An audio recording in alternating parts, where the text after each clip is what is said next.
సింపుల్గా వెజిటబుల్ పులావ్ చేయబోతున్నాను. చాలా ఈజీగా, ఎప్పుడైనా బద్ధకంగా ఉంది, చాలా టైం లేదన్నప్పుడు మెయిన్గా ఇలా సింపుల్గా చేసేసుకోవచ్చు. బేసిక్గా నేను కుక్కర్లో చేస్తాను పులావ్, చాలా బాగుంటుంది.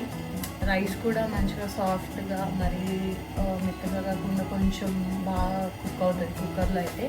సో ప్రాసెస్ అంతా మీకు చూపిస్తాను. సో ఫస్ట్ యాక్చువల్లీ నేను రైస్ మనకి ఎంత కావాలో అది వాష్ చేసి పెట్టేసుకున్నాను. And this is soya chunks అంటారు కదా, ఇది కూడా నేను కొంచెం వాటర్లో అలా సోక్ చేసి పెట్టేశాను. ఇది వెజిటేబుల్స్, అవి యాక్చువల్లీ ఫ్రోజన్ ఉండే. సో నేను ఏం చేశానంటే కొంచెం హాట్ వాటర్ వేసి అలా ఉంచాను. సో నేను ఆనియన్స్, లైట్గా మిర్చీస్ కట్ చేసుకున్నాను. అండ్ ఇది కొంచెం కరివేపాకు. కుక్కర్లో లైట్గా ఆయిల్ వేసుకోవాలి. షాజీరా కొంచెం యాడ్ చేసేసుకున్నాము. అండ్ ఒక బిర్యానీ లీఫ్, దెన్ ఒక 4 లవంగాలు. ఇది వేసేసి వెంటనే ఆనియన్స్ వేసేయచ్చు. ఆనియన్స్ మనం కొంచెం మిర్చి కూడా ఇప్పుడే యాడ్ చేసేసుకుంటాం. అందులో సాల్ట్ వేసుకుంటే అది కొంచెం ఫాస్ట్గా అవుతుంది అన్నమాట. బ్రౌన్ కలర్లోకి వచ్చేస్తున్నాయి అండ్ మంచిగా ఫ్రై కూడా అవుతుంది. సాల్ట్ వల్ల కొంచెం అలా అయిపోతుంది. కొంచెం లైట్ బ్రౌన్ కలర్లో వచ్చేస్తుంది. ఇప్పుడు మనం కొంచెం కరివేపాకు యాడ్ చేసేయాలి. కరివేపాకు యాడ్ చేశాక ఫస్ట్ కొంచెం వాష్ చేసుకున్న వెజిటేబుల్స్ యాడ్ చేసేసాను.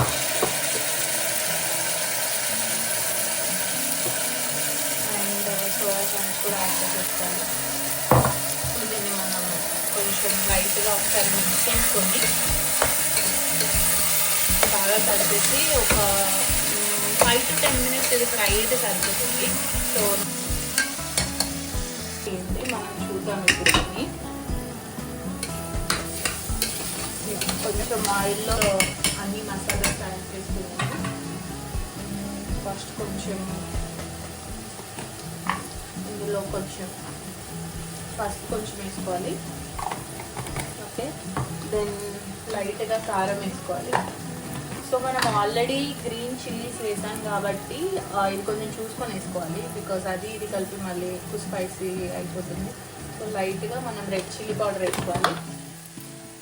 రెడ్ చిల్లీ పౌడర్ వేసుకున్న తర్వాత కొంచెం దిస్ ఈజ్ కొరియాండర్ పౌడర్, లైట్గా కొరియాండర్ పౌడర్ వేసుకొని, నేను యాక్చువల్లీ లైట్గా పెప్పర్ పౌడర్ వేస్తాను. ఇది ఆప్షనల్, వేయాలనుకుంటే వేయచ్చు, లేదంటే లేదు. And this is jeera powder. ఈ స్పైసెస్ వల్ల ఏంటంటే మనకి సైడ్కి కర్రీ అలా ఏం లేకపోయినా కానీ వెజ్ పులావ్ మనం డైరెక్ట్గా తినవచ్చు అనమాట.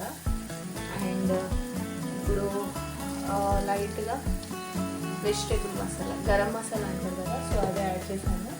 ఇందాక మనం సాల్ట్ ఆనియన్స్కి లైట్గా వేసాం కాబట్టి అది కొంచెం చూసుకొని ఇంకొంచెం సాల్ట్ యాడ్ చేసేయాలి. నేను సాల్ట్ కొంచెం ఎక్కువ ఎందుకు వేస్తున్నానంటే బికాజ్ ఇందులో మళ్ళీ మనం రైస్ యాడ్ చేస్తాము. సో రైస్ యాడ్ చేసినప్పుడు ఎప్పుడన్నా మనకు కొంచెం సాల్ట్ తగ్గిపోతుంది. సో మీరు తీసుకునే రైస్ క్వాంటిటీని బట్టి సాల్ట్, స్పైసెస్ కొంచెం చూసుకొని తీసుకోవాలి. సో మనం ఇప్పుడు స్పైసెస్ యాడ్ చేశాక దీన్ని ఇంకో 5 minutes అలా జస్ట్ కుక్ అవ్వాలి. స్టవ్ మొత్తం సిమ్ కాకుండా మరి ఎక్కువ కాకుండా మీడియంలో పెట్టుకొని జస్ట్ ఒక 5 minutes అలా మసాలాస్ అన్ని ఆ వెజ్జెస్కి కొంచెం పట్టుకునేలా కుక్ అయ్యేలా ఒక 5 minutes అలా ఉంచేసేయాలి.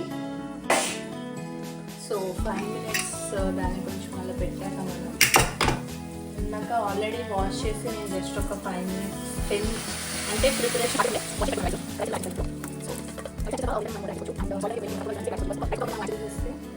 బాగుంటుంది టేస్ట్. దీంట్లో మేజర్గా మనకి సాల్ట్ అండ్ స్పైసెస్ సరిపోతే చాలా బాగుంటుంది.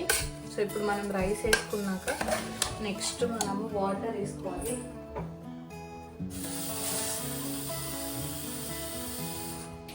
సో రైస్ వేసుకున్నాక మనము ఇప్పుడు వాటర్ వేసుకోవాలి. సో బేసిక్గా మనం 1 cup రైస్కి 2 cups వాటర్ వేస్తాము, బట్ ఇందులో కొంచెం నేను యాక్చువల్లీ 1.5 పెద్ద గ్లాస్, ఈ గ్లాస్తో మెజర్మెంట్ తీసుకున్నాను. 1.5 గ్లాస్ రైస్ తీసుకున్నాను. సో బేసిక్గా నేను 3 గ్లాసెస్ ఆఫ్ వాటర్ వేయాలి. బట్ కుక్కర్లో మనకి కొంచెం సాఫ్ట్గానే అవుతుంది కాబట్టి నేను 2.5 గ్లాసెస్ ఆఫ్ వాటరే యాడ్ చేస్తున్నాను.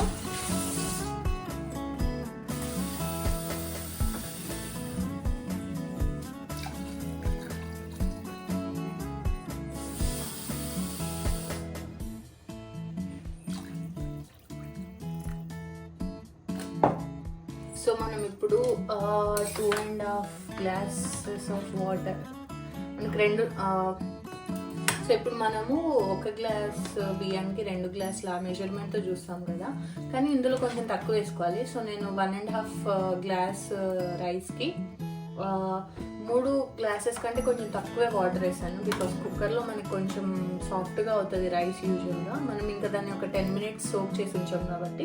సో ఇప్పుడు ఏం లేదు, జస్ట్ మనము మిక్స్ చేసేసి ఒకసారి మంచిగా విజిల్ పెట్టేసేయాలి.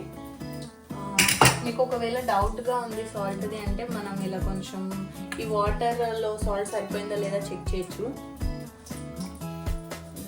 ఐ థింక్ సాల్ట్ ఇంకొంచెం వేయాలి.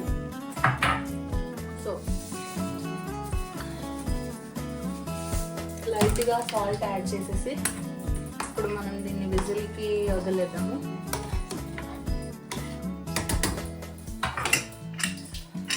సో బేసిక్గా నేను ఇది తీసేసి క్లోజ్ చేస్తాను, నాకు ఎందుకో భయం వేస్తుంది కుక్కర్ అంటే.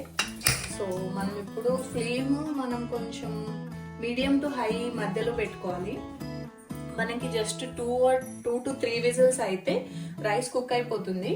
అండ్ ఇది మనకి రైస్ కంప్లీట్ ప్రాపర్గా రావాలంటే, సో బేసిక్గా మనము విజిల్ పెట్టేశాక లైక్ లిడ్ క్లోజ్ చేశాక 2 to 3 విజిల్స్ వస్తే మనకి రైస్ మంచిగా సాఫ్ట్గా అయిపోతుంది. సో దీంట్లో మెయిన్ థింగ్ ఏం చేయాలంటే మనము స్టవ్ ఆఫ్ చేశాక అది 5 to 10 మినిట్స్ అలా స్టీమ్తో సహా వదిలేసింది. వెంటనే తీసేస్తే ఆ స్టీమ్ అంతా బయటకు వెళ్ళిపోయి రైస్లో ఆ సాఫ్ట్నెస్ అనేది ఉంటుంది. సో మనము కుకింగ్ అయిపోయాక కూడా విజిల్ తీయకుండా, దాంట్లో ఉన్న ఎయిర్ కూడా తీయకుండా 5 to 10 మినిట్స్ అలా వదిలేసి తర్వాత తీస్తే రైస్ మనకి చాలా సాఫ్ట్గా పలుకులుగా వస్తుంది. సో సింపుల్గా చెప్పాలంటే ఇది చాలా ఫాస్ట్గా అయిపోతుంది. మనకి కొంచెము ఆఫీస్లో బాక్సెస్కి, లంచ్ బాక్సెస్కి, దేనికైనా కానీ మనం ఎప్పుడన్నా టైం తక్కువ ఉంది అనుకున్నప్పుడు ఇది వేసుకుంటే చాలా బాగుంటుంది. బికాస్ సైడ్కి కర్రీ అది లేకపోయినా మనం ఇందులో స్పైసెస్ అన్నీ యాడ్ చేసాం కాబట్టి ఇది డైరెక్ట్గా తిన్న చాలా బాగుంటుంది. ఇది కుక్ అయిపోయింది. సో ఫస్ట్ మనకి వెజిటేబుల్స్ అన్ని పైకి వచ్చేస్తాయి. దీన్ని మంచిగా ప్రాపర్గా ఒకసారి మిక్స్ చేసుకుంటే అయిపోతుంది. మనకి రైస్ చాలా పర్ఫెక్ట్గా, మరీ సాఫ్ట్గా కాకుండా భలే కుక్ అయింది.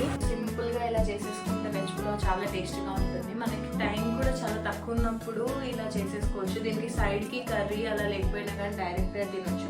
అండ్ మనము సైడ్కి కొంచెం ఇలా రైతా చేసుకుంటే ఇంకా చాలా బాగుంటుంది. నేను ఇందులో లైట్గా క్యూకంబర్ కట్ చేసి చిన్న పీసెస్ చేసి యాడ్ చేశాను. కొంచెం సాల్ట్ కూడా వేసుకోవచ్చు నీడే. సో ఈ కాంబినేషన్ చాలా బాగుంటుంది. ఇంకా ఇలానే చిన్న కుకింగ్ వీడియోస్ చేస్తూ ఉంటాను. Please do like, share and subscribe.